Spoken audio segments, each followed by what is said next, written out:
পাঁচমেশালি গল্পে সবাইকে স্বাগত। পাঁচমেশালি গল্পে আমি বন্দনা। আশা করি সকলে ভালো আছেন, সুস্থ আছেন। আজ আমি পাঠ করে শোনাব সমরেশ বসুর লেখা একটি ছোট গল্প, পকেটমার। ওং সর্বমঙ্গল মঙ্গলে শিবে সর্বার্থ সাধিকে শরণ্যে ত্র্যম্বকে গৌরী নারায়ণী নমস্তুস্তে। আহ্নিক শেষ করিয়া গৌরমোহন সাষ্টাঙ্গে প্রণাম করিলেন। রহিলেন সে অবস্থায় বেশ খানিকক্ষণ। তখনও তাহার কম্পিত ঠোঁটে ও অস্ফুষ্ট গলায় কোনো প্রার্থনার ধ্বনি শোনা যাইতে লাগিল।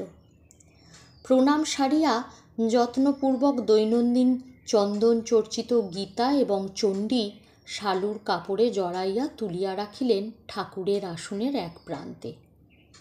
বসিয়াছিলেন সেই কোন ভোরে। অন্ধকার থাকিতে গঙ্গা স্নান করিয়া ফিরিবার পথে পাঁচ মন্দিরের শিব প্রণাম করিয়া আসিয়াছেন। তারপর আহ্নিক। এখন বেলা প্রায় 9টা। ইতিমধ্যে মেজ বউ বার কয়েক উঁকি দিয়া গিয়াছে এবং প্রতিবারই ফিরিয়া গিয়াছে কিঞ্চিত ঠোঁট ফুলাইয়া মৃদু শব্দে আঁচলের ঝাপটা দিয়া, কিংবা অকারণে ঘরে ঢুকিয়া এটা সেটা নাড়িয়া আর চোখে দেখিয়া গিয়াছে শ্বশুরমশাইয়ের কোনো ভাবান্তর লক্ষ্য করা যায় কিনা। কেননা বিশেষ কার্য উপলক্ষে তাড়াতাড়ির জন্য তাহাকে সন্ধ্যা আহ্নিক করিতেও দেখা গিয়াছে, কিন্তু আজ বৃথা। গৌরমোহনের চোখ তখনও অর্ধনিমীলিত। ভাবে এবং ভক্তিতে শান্ত ও গম্ভীর সে চোখের দৃষ্টি। কপাল চন্দন চর্চিত, পরনে একখানি বহু রিপু করা পাতলা গরদ। ধোয়া হইলেও পুরনো গরদের রং দেখিয়া মনে হয় যেন কত ময়লা। মাথার কাঁচা বাঁকা চুল ছোট করিয়া কাটা, শিখাটি বেশ লম্বা এবং তাহাতে একখানি পুরো গোলঞ্চ ফুল বাঁধিয়া রহিয়াছে। তাহার দেবভক্তির তুলনা নাই। সারা ভাটপাড়ায় তাহার ভক্তিমান ও সৎ বলিয়া খুবই সুনাম।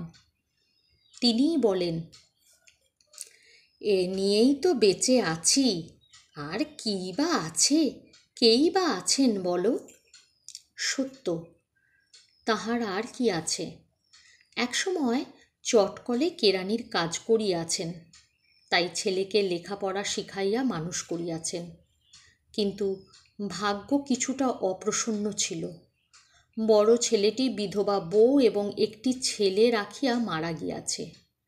মেজটি বছরখানেক পূর্বে বিবাহ করিয়া চাকরি উপলক্ষে বিদেশবাসী হইয়াছে বর্তমানে। বলিতে গেলে তাহারাই এ সংসারের ভরণ পোষণ চলিতেছে। ছোট ছেলেটি এখনো ছোটই। এ বছরে স্কুল পাঠ শেষ করিয়া সে কলেজে ঢুকিবে।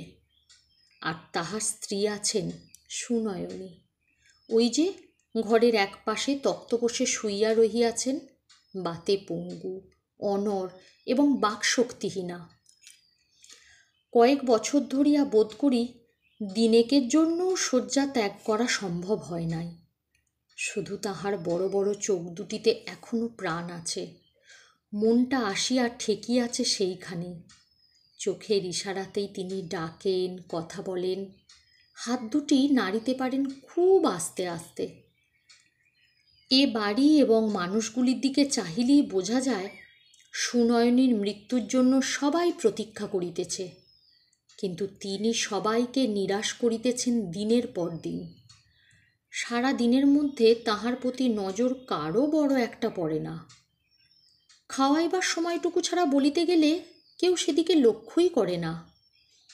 এখন তিনি না মরিয়াও মরিয়া রহিয়াছেন। আহ্নিকের শেষ ঘণ্টার ধ্বনি শুনিয়া মেজবউ মালতী ছুটিয়া আসিল। বালিকা মাত্র, বয়স বছর 16-17 হইবে। চেহারার বিশেষত্ব কিছু না থাকিলেও সব মিলিয়া প্রায় সুন্দরী হইয়া উঠিবার উপক্রম করিয়াছে। আবদারে এবং কর্তৃত্বের ভারসাম্যে বয়স অনুযায়ী তার চরিত্রটি বড় মিষ্টি। আদুরি বউ ও কর্মঠু গিন্নি, এ উভয় ধারার সংমিশ্রণে সে বেশ মানানসই। সে আসিয়াই ভ্রু তুলিয়া অভিমানের সুরে বলিল, আপনার কিন্তু বাবা আহ্নিক বেড়ে গেছে। গৌরমোহন একটি নিঃশ্বাস ফেলিয়া নীরবে সস্নেহে হাসিলেন। এত বড় কথা একমাত্র মালতীই বলিতে পারে, আর কেহ বলিতে পারে নাই বা পারিবেও না। বিশেষ তাহার পূজাহ্নিক সম্পর্কে সকলেরই একটা শ্রদ্ধা রহিয়াছে। আসন ছাড়িয়া উঠিবার মুহূর্তে রেকাবির চিনি প্রসাদের এক চিমটি লইয়া জিভে ও মাথায় ঠেকাইলেন গৌরমোহন। তারপর ছোট জলচৌকিখানিতে আসিয়া বসিলেন। মালতী তখনও দাঁড়াইয়া আঁচল পাকাইতেছিল। খসা ঘুমটা টানিয়া দিয়া সে আবার বলিল, আজকে কিন্তু বাবা আর না বলতে পারবেন না, আগেই আমি বলে রাখছি। গৌরমোহনের মুখে হাসি লাগিয়াই আছে। বিরক্ত বা ক্রুব্ধ হইলেও তিনি তার চকিতে গোপন করেন। বলেন, হ্যাঁ গো বেটি, তাই হবে। এখন তুমি। আর বলিতে হয় না। খুশিতে চড়াই পাখির মতো ফুৎকারে উড়িয়া গেল মালতী রান্নাঘরের দিকে। আবার তেমনি চকিতে ফিরিয়া আসিল একটি ছোট বাটি ও চামচ লইয়া। গৌরমোহনের স্নেহ হাসি মুগ্ধ হইয়া উঠিল। বলিলেন, এ আবার কি? মালতী লজ্জায় আনন্দে বাটির দিকে চাহিয়া বলিল, ছোলা আর লঙ্কা ভাজা নুন দিয়ে বেটে দিয়েছি, চায়ের সঙ্গে খুব ভালো লাগবে, খেয়ে দেখুন। পাগলি কোথাকার! খুশিতে উজ্জ্বল হয়ে উঠিল গৌরমোহনের মুখ। আজকাল এক কাপ চা ছাড়া সকালে আর কিছু পাওয়া যায় না। এটা মালতীর বিশেষ আয়োজন। ফিরিবার পথে মালতী আপন মনে হাসিয়া আবার দাঁড়াইল।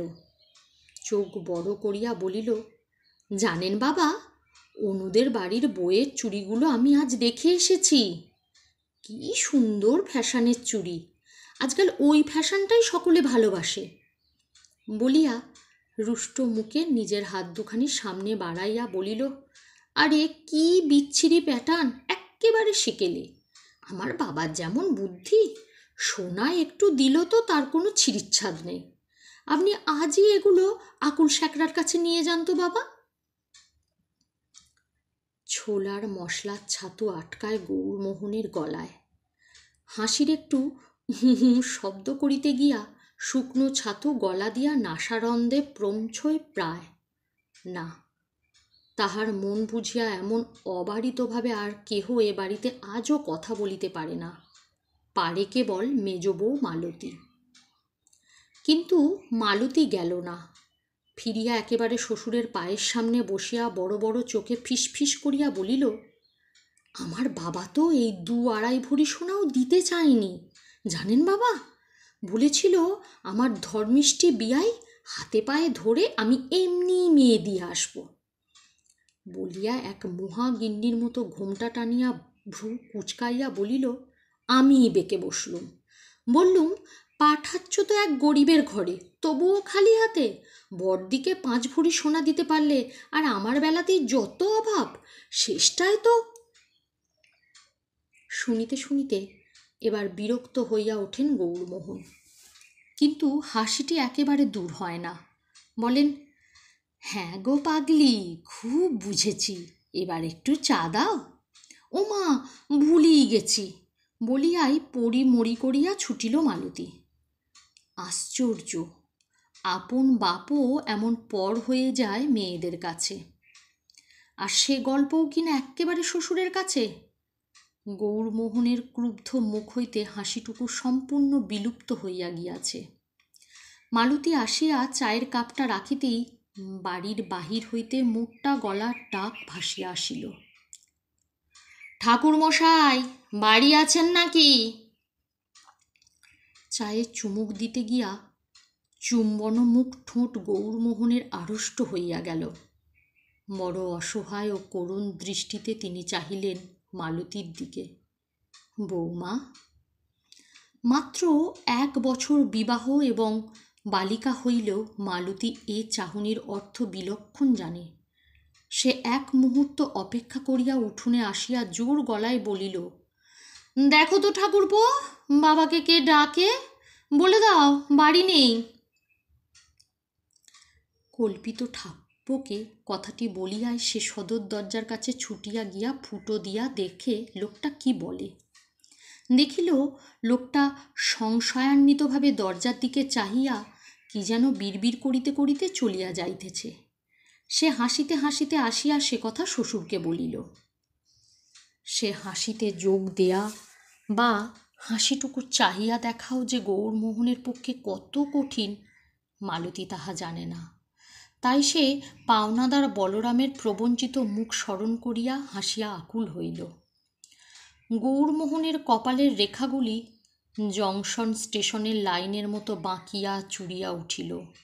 ক্ষোভে বেদনায় আফসোসে অপমানে কালো হইয়া উঠিল গৌরবর্ণ মুখ। অথচ একদিন তার সততার ঢাক বাজাইয়াছে লোকেই। তার চটকলের সহকর্মীরা শুধুমাত্র ঘুষের পয়সায় অর্থ সঞ্চয় করিয়া সকলেই অল্প বিস্তর ঐশ্বর্য করিয়াছে, কিন্তু তিনি পারেন নাই।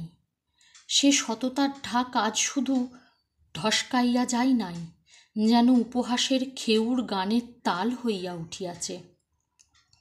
কি লাভ হইয়াছে সেদিনের সাদা লক্ষ্মী পায়ে ঠেলিয়া? আজও তাহাকে কয়েকটি দোকানের হিসাব লিখিয়া এ ঝুঁকির মরা সংসারে ঠোকা জোড়া দিতে হয়। সুদূর কানপুরে মেজ ছেলেটি প্রকৃতপক্ষে নির্বাসিত থাকিয়া মাসিক কিছু টাকা পাঠায়, অথচ এত বড় সংসার, ফলে দেনার শেষ নাই এবং দেনা করিয়া শোধ দিতে পারেন না। মিথ্যার আশ্রয় লইয়া লুকাইয়া বেড়াতে হয়। ছোট ছেলেটি লেখাপড়া শিখিতেছে বটে, কিন্তু পাঠ্যের চেয়ে অপাঠ্য পুস্তক বেশি পাঠ করিয়া বিগড়াইয়া যাইতেছে। অবশ্য ধর্মবিরুদ্ধ কথা আজকাল সব ছেলেপুলেরাই বলিয়া থাকে, কিন্তু ছেলেটি তার রাষ্ট্রবিরুদ্ধ সর্বনাশের পথ ধরিয়াছে। সর্বনাশ বই কি, এ হতভাগ্য দেশের দরিদ্র সন্তানেরা রাষ্ট্রবিরোধী হইলে তাহার জন্য লাঞ্ছনা ও মৃত্যু প্রতি মুহূর্তে ওত পাতিয়া থাকে। কিন্তু এত মেধা লইয়া ছেলের মরা চলিতে পারে না। তাহা হইলে এ সংসারের ভার কে লইবে? তাহাকে সব সইয়া শুধুমাত্র উপার্জনক্ষম হইতে হইবে। জীবনের এ নানান দুর্যোগে বিচলিত হইয়া গৌরমোহন অভিমান কুব্ধ মুখে তাকান ঘরের ইষ্ট দেবতার দিকে। ঠাকুর, অনেক দূর তো এনে ফেলেছ, আর কত দূর? তারপর এক নিঃশ্বাসের শব্দে চমকাইয়া সুনয়নীর দিকে তাকান। হ্যাঁ, মনে থাকে না যে এ ঘরে আরেকটি মানুষ আছে, সে সবই শুনিতেছে এবং বিচিত্র অপলোক একজোড়া চোখ লইয়া সবই দেখিতেছে। দেখিলেন স্ত্রীর চোখজোড়া তার দিকেই নিবদ্ধ। তাড়াতাড়ি একবার ভাবিয়া লইলেন আজ অমাবস্যা বা পূর্ণিমা কিনা, কারণ ওই সব দিনগুলিতে সুনয়নীর এ ভোগান্তের উপরেও যন্ত্রণা বাড়ে। বলিলেন, কিছু বলছ? সুনয়নীর মাথা একটু নড়িল বা চোখের তারা দুইটি একবার ঘুরিয়া গেল এপাশে ওপাশে, অর্থাৎ কিছু বলিবেন না।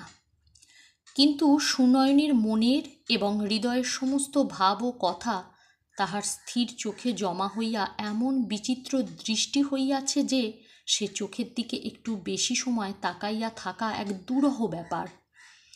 চোখের উপর সমস্ত চেতনা আসিয়া পড়ায় তাহা বড় হইয়া উঠিয়াছে এবং সাপের মতো অপলক বলিয়া সবাক না হইয়াও সে অবাক চোখে কত না ভাব। বেশিক্ষণ তাকাইয়া থাকিলে মনটার মধ্যে কেমন যেন করে, ভয় হয়। মালতী ছিল না, কোথায় গিয়াছিল। আবার ঢুকিল ঝড়ের মতো শাড়ির আঁচল উড়াইয়া। আসিয়াও থমকিয়া দাঁড়াইল দরজার কাছে। ছুটিয়া আসিতে হাঁপাইয়া পড়িয়াছে সে। তার নাকের পাটা কাঁপিতেছে, দুলিয়া দুলিয়া উঠিতেছে ষোড়শীর বুক এবং কিসের গোপন লজ্জায় যেন আর চোখে শ্বশুরের দিকে তাকাইতেছে। টেপা ঠোঁটের কোণে সলজ্জ হাসি চমকাইতেছে। হাতে একখানি কিসের বই উকি মারিতেছে তার আঁচল ঢাকা হইতে। নতুন কোনো আবদারের আশঙ্কায় গৌরমোহন হাসিলেন, বলিলেন, হাতে আবার ওটা কি বৌমা? এ কথার জন্যই বোধহয় মালতী অপেক্ষা করিতেছিল। তাড়াতাড়ি বইটার একটা পাতা খুলিয়া সে গৌরমোহনের পায়ের কাছে বসিয়া পড়িল। অলঙ্কারের নমুনা চিত্রের একটি বই। তাহার ভিতর হইতে তাহার পছন্দসই নমুনাটি বাহির করিয়া দেখাইয়া বলিল, এই যে বাবা, এই নমুনাটা এরকম তৈরি করতে হবে। অনুদের বই এটা, চেয়ে নিয়ে এলাম। আপনি এ বইটাও নিয়ে যান, নইলে শ্যাকরা কি করতে কি করে বসবে। গৌরমোহনের হাসি মুখ বিরক্তি ও কারুণ্যে বিচিত্র হইয়া উঠিল। একটা অদ্ভুত শব্দ বাহির হইল তাহার নাকের ভিতর দিয়া। তিনি বার কয়েক হুম হুম করিয়া সব বুঝিয়া মানিয়া লইলেন। কিন্তু ব্যাপারটা মালতীর মনোপুত হইল না। সে এক মুহূর্ত আঙুল কামড়াইয়া কি ভাবিল, পরমুহূর্তেই উজ্জ্বল চোখে ছুটিয়া বাহির হইয়া গেল। আবার ফিরিয়া আসিল একটি পেন্সিল লইয়া এবং তাহার নমুনার পাশে একটি ঢেড়া কাটিয়া বলিল, দেখুন বাবা দেখুন, এই দাগ রইল। আবার ভুল করে বসবেন না যেন, দেখছেন তো দাগটা? যেন যুদ্ধের পূর্বে সেনাপতিকে রাজা রাজ্যের মাপ দেখাইতেছেন। বিরক্তি হইলেও গৌরমোহন যেন বিরক্ত হন নাই এবং আর বুঝাইতে হইবে না গোছের করিয়া বলিলেন, দেখেছি গো দেখেছি, তুমি আমাকে এবার একটু তামাক খাওয়াও তো। ও মা, ভুলেই গেছি বলিয়াই সে তাড়াতাড়ি তাহার প্রাত্যহিক কোলকে সজ্জা করিয়া আগুনের জন্য রান্নাঘরে গেল। সেখানে বিধবা বড় বউ তার দামাল ছেলেটিকে লইয়া রান্নার কাজে বড় ঝামেলার মধ্যে পড়িয়াছিল। সে অনেকক্ষণ হইতেই মালতীর ব্যাপারটা লক্ষ্য করিতেছিল, কিন্তু বলিতেছিল না কিছুই। কেবল থাকিয়া থাকিয়া বিদ্রূপের হাসিতে তাহার ঠোঁটের কোণ বাঁকিয়া উঠিতেছিল। মালতীকে দেখিয়া ছেলেটি আসিয়া তাহাকে জাপটাইয়া ধরিল এবং তাহার মায়ের ডাক অনুসরণ করিয়া বলিয়া উঠিল, মালতী, অয় মালতী, আমার খিদে পেয়েছে, মা দেয় না। মালতী ব্যস্ত গিন্নির মতো শিশুকে তাড়াতাড়ি আলতো চুম্বনে ভুলাইয়া বলিল, লক্ষ্মী বাবা, আমি কাজটা সেরে নিই, তারপর সব দেখছি। জায়ের দিকে ফিরিয়া বলিল, ওকে কিছু খেতে দাও না বর্দি। বর্দি তখন শিলনোড়া লইয়া পড়িয়াছে। মুখ না ফিরাইয়া বলিল, কি আছে যে দেব? এ হতভাগা সংসারে কি সকালে 2 পয়সার মুড়িও আসবে যে দেব? এক্কেবারে ভাত হইলেই খাবে। তবুও উৎসাহে আতিশয্যে মালতীর মনে হইল না যে ছোলার ছাতু তার অভুক্ত ভাসুরপোকে দেয়া হয় নাই। সে আবার কাজটা সেরে নিই বলিয়া চলিয়া গেল।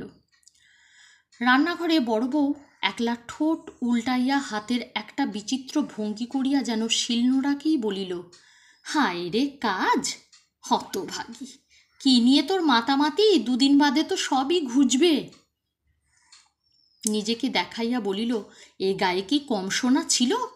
তা সবই গেছে সংসারের পেটে। যা হারল গত্ত, হাঁ বাবা, এ সংসারের। মালতী তখন শ্বশুরকে তামাক দিয়া বাক্স হইতে তার জমানো যে টাকা ছিল তাহা বাহির করিল। একখানি ফর্সা রুমালে হাতের ছগাছা চুড়িও সেই টাকা বাঁধিয়া শ্বশুরকে দিয়া বলিল, সোনা 1.5 ভরি আছে বাবা, সামনে থেকে ওজন করিয়ে নেবেন। ব্রোঞ্জ আর কিনতে হবে না, ওর ওপরেই কাজ হবে। বাণী খরচার টাকাও ওর মধ্যেই রইল। এক মুহূর্ত চিন্তা করিয়া আবার বলিল, যদি দেখেন বাণী খরচা কুলুচ্ছে না, তাহলে আনাটাক সোনা বেচে দেবেন, কেমন? হ্যাঁ, সবই বুঝিয়াছেন গৌরমোহন, কিন্তু তিনি একটা দুর্ভাবনায় বিচলিত হইয়া উঠিয়াছেন। এই সংসারে অভাব চিরকালের, তাই সুনয়নী হইতে শুরু করিয়া বড় বউ সকলেরই গা হইতে বিন্দু সোনাও চিমটি কাটিয়া লইয়া এ সংসার বাঁচাইতে ব্যয় হইয়াছে। সকলেরই মনে দুঃখ হইয়াছে সোনা দিতে। শরীর হইতে অলঙ্কার খুলিয়া দিতে কোন মেয়েই বা খুশি হয়? কিন্তু অলঙ্কার সোহাগী তার এ বউটির কাছ হইতে কেমন করিয়া তিনি তাহা লইবেন? গহনার শোকে যে মরিয়া যাইবে তাহার বউমা, এমন যাহার সোনা অন্তপ্রাণ, তাহার প্রাণটুকুও সোনা দিয়া মোড়া হইলে বোধহয় ভালো হইত। হায় কপাল, সোনা কি শুধুমাত্র অলঙ্কারের জন্যই? তাহা দিয়া জগৎ চলিতেছে। কিন্তু বৌমা তাহার কিছুই বুঝিবে না। জামা পরিয়া চুড়ি ও পয়সার পুটুলি পকেটে লইয়া নমুনার খাতাটি বগলে গৌরমোহন বাহির হইলেন। অনেক দিন বলিয়া বলিয়া আজ মালতীর মনোবাঞ্ছা পূর্ণ হইতে যাইতেছে। সেই খুশিতে সে আপন মনে হাসিতেছিল। মদগড়ি ভাবিতেছিল সেই চুড়ি পরিয়া কেমনভাবে সে অনুদের বাড়িতে গিয়া দেখাইবে এবং এই হাত কেমন মানাইবে, বা সবাই না জানি কত প্রশংসাই না করিবে। ভাবিতে ভাবিতে হঠাৎ হাতের দিকে নজর পড়িতে অভ্যাসের ভুলে চুড়ি না দেখিয়া বুকটা তাহার ছ্যাঁত করিয়া উঠিল। পরমুহূর্তেই হাসিয়া উঠিল এবং ছুটিয়া দরজার কাছে প্রায় গৌরমোহনের গায়ের উপর হুমড়ি খাইয়া পড়িয়া বলিল, বাবা, খুব সাবধান, পকেটমারের দৌরাত্ম্য খুব আজকাল। গৌরমোহন নিরুত্তরে বাহির হইতেছিলেন ঘাড় নাড়িয়া। কিন্তু মালতী আবার খুব বিবেচনা করিয়া বলিল, নিচের পকেটের চেয়ে ওটা আপনি বুক পকেটে রাখুন বাবা। ও সর্বনাশেরা কখন যে কি পরে বসে তার কি ঠিক আছে? গৌরমোহন রাগে ও বিরক্তিতে এবার বেশ সশব্দেই হাসিয়া উঠিলেন এবং মুখ ফিরাইয়া বুক পকেটেই রুমালখানি রাখিয়া বাহির হইয়া গেলেন। ঘরের মধ্যে সুনয়নীর চোখে তারা দুইটি ঘরের বিগ্রহের দিকে বিদ্ধ। ঠোঁট সামান্য নড়িতেছিল তাহার। তিনি বলিতেছিলেন, দুগ্গা দুগ্গা। মালতী ফিরিয়া আসিয়া জায়ের ছেলেটিকে আদর করিতে লাগিল এবং বারবার নিজের খালি হাত দুইটির দিকে চাহিয়া যেন প্রিয় আগমনের উল্লাসের চোখ হাসিয়া উঠিতে লাগিল। গৌরমোহন 5 মন্দির পার হইয়া যে রাস্তাটা আঁকিয়া বাঁকিয়া বড় রাস্তায় গিয়াছে সে পথ ধরিলেন। তাহাকে প্রথমে যাইতে হইবে হাজরার দোকানে, তারপর সাধুকার তেল ঘিয়ের খুচরা বিক্রির ঘরে। ওবেলা আবার সেই কাকিনাড়ায় যাইতে হইবে কয়েকটি দোকানের হিসাব লিখিতে। কোন ফাঁকে যে একটু সময় করিয়া আকুল স্যাকরার ঘরে যাইবেন তাহাই ভাবিতেছেন।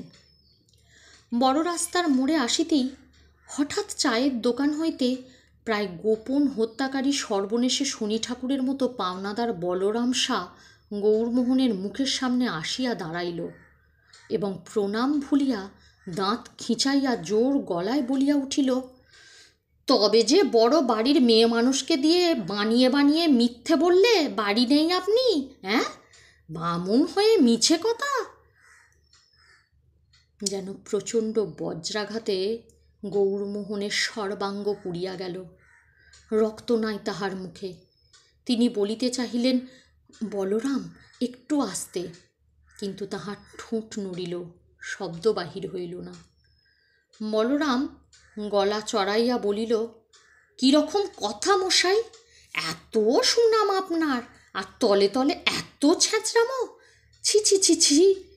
তখন বলে কত কথা, ছেলের এক্সামিনের ফি দিতে হবে, পরিবারের চিকিৎসার জন্য কবিরাজকে টাকা দিতে হবে, আর এখন দেখা করা তো দূরের কথা, মেয়ে মানুষকে দিয়ে মিছে কথা বলে দেয়। আমি ঠিক বুঝেছি। এবং বলরামের আস্ফালনে 2-1 লোক জমিতেছিল। গৌরমোহনের দরদর করিয়া ঘাম ঝরিতেছে, কপালের চন্দন পড়িতেছে গলিয়া গলিয়া, আর পৃথিবী দুলিয়া উঠিলেও দ্বিধা হইতেছে না। তিনি হঠাৎ মরিয়া হইয়া বলিয়া উঠিলেন, পরশু পরশু তোমার টাকা নিশ্চয়ই পাবে বলরাম। হাজরার দোকানে তুমি এসো, আমি থাকব। বলরাম চিৎকার করিয়া সমবেত কয়েকজনকে গৌরমোহনের প্রতিজ্ঞার কথা শুনাইয়া দিল। একটু অগ্রসর হইয়া গৌরমোহন দেখিলেন, ঘটনাটা দেখিয়া অদূরেই তাহার ছোট ছেলেটি চোকাচুকি হইবার আশঙ্কায় অন্যদিকে মুখ ফিরাইয়া মাথা নিচু করিয়া দাঁড়িয়া রইয়াছে। গৌরমোহনের চোখে হঠাৎ পথ ও মানুষ সব ঝাপসা হইয়া গেল। একটা নোনা জলের স্বাদ তাহার মুখ ভরিয়া তুলিল, গাল বাহিয়া বহিয়া আসিল। মনে হইল তাহার কানের কাছে যেন কাহারা কোলাহল করিতেছে, এক্সামিন, চিকিৎসে, দুধ, কয়লা। বাড়ি ফিরিয়া গৌরমোহন ভাবিতেছিলেন, ছেলে সব কথাই বলিয়া দিয়াছে, কিন্তু হাওয়া দেখিয়া বুঝিলেন বলে নাই। মালতী আসিয়া জানিয়া তৃপ্ত হইল যে চুরি ও টাকা স্যাকরার ঘরে পৌঁছাইয়াছে, বাণী খরচা আর লাগিবে না এবং 4 দিনের মধ্যেই পাওয়া যাইবে। বলিল, দেখুন বাবা, আমার হাতটা কেমন ন্যাড়া ন্যাড়া দেখাচ্ছে, মেয়ে মানুষের গায়ে সোনা না থাকলে কি বিচ্ছিরি দেখায়। তারপর চোখ বড় বড় করিয়া বলিল, সোনা পড়লে নাকি শরীর ভালো থাকে বাবা। হ্যাঁ? গৌরমোহন হাসিতে চেষ্টা করিয়া অন্যমনস্কভাবে সায় দিলেন। 3য় দিনে মালতী বায়না ধরিয়া বসিল, নতুন চুড়ি পরে আমি 2 দিন বাপের বাড়ি ঘুরে আসব, বাবা যেতে দেবেন তো? গৌরমোহন যেন চুরির কথা ভুলিয়াই গিয়াছিলেন। কয়েক মুহূর্ত মালতীর মুখের দিকে তাকাইয়া থাকিয়া হঠাৎ বলিলেন, ও আচ্ছা গো আচ্ছা, যেও যেও। পরদিন সন্ধ্যার পরে গৌরমোহন মাতালের মতো টলিতে টলিতে বাড়ি ঢুকিলেন এবং হাতের ছড়িটি উঠানে ফেলিয়া দিয়া একটা শ্বাসরোধী শব্দ করিতে করিতে বসিয়া পড়িলেন মাথায় হাত দিয়া।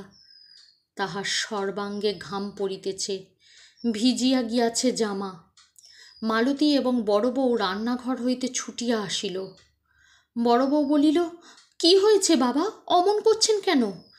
ভয় পাইয়া সে চিৎকার করিয়া উঠিল, ঠাকুরপো শিগগিরি এসো, কি সর্বনাশ, কি হবে?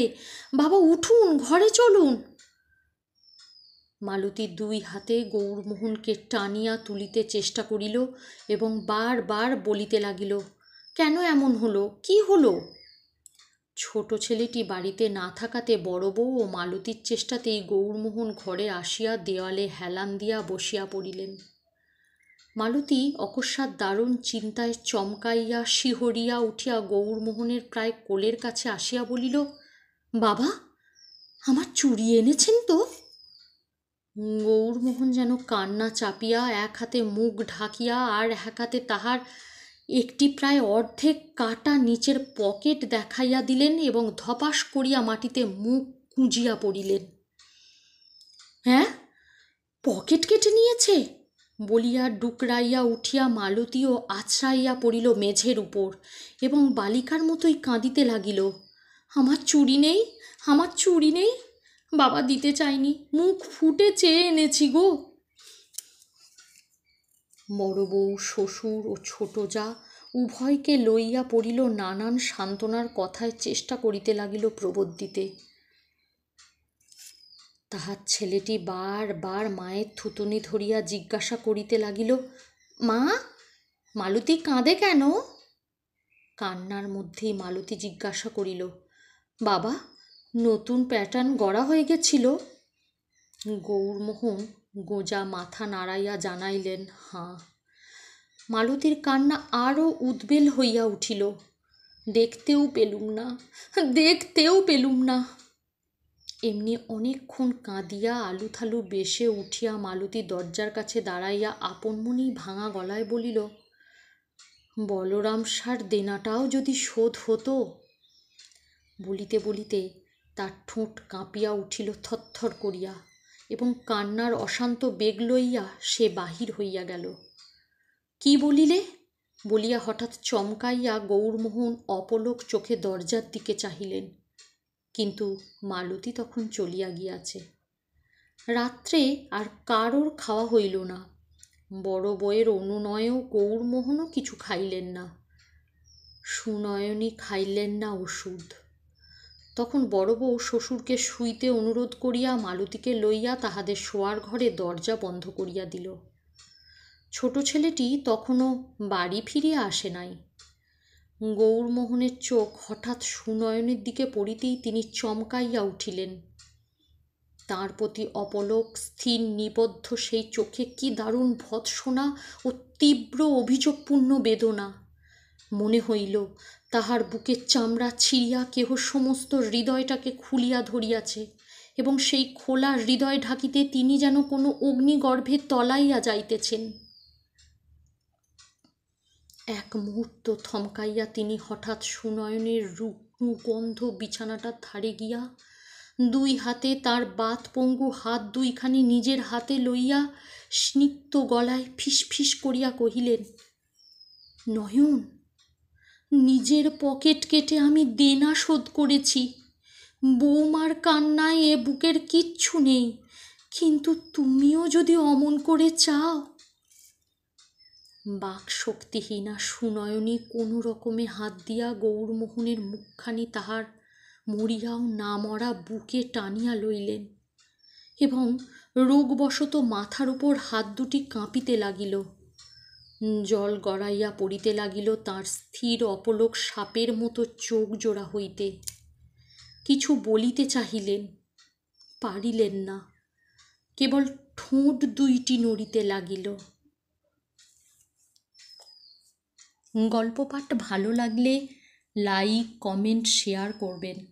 আরও গল্প শুনতে হলে আমার চ্যানেলটিকে সাবস্ক্রাইব করে আমার পাশে থাকবেন। আবার আসবো অন্য একটি গল্প নিয়ে। সকলে ভালো থাকুন। নমস্কার।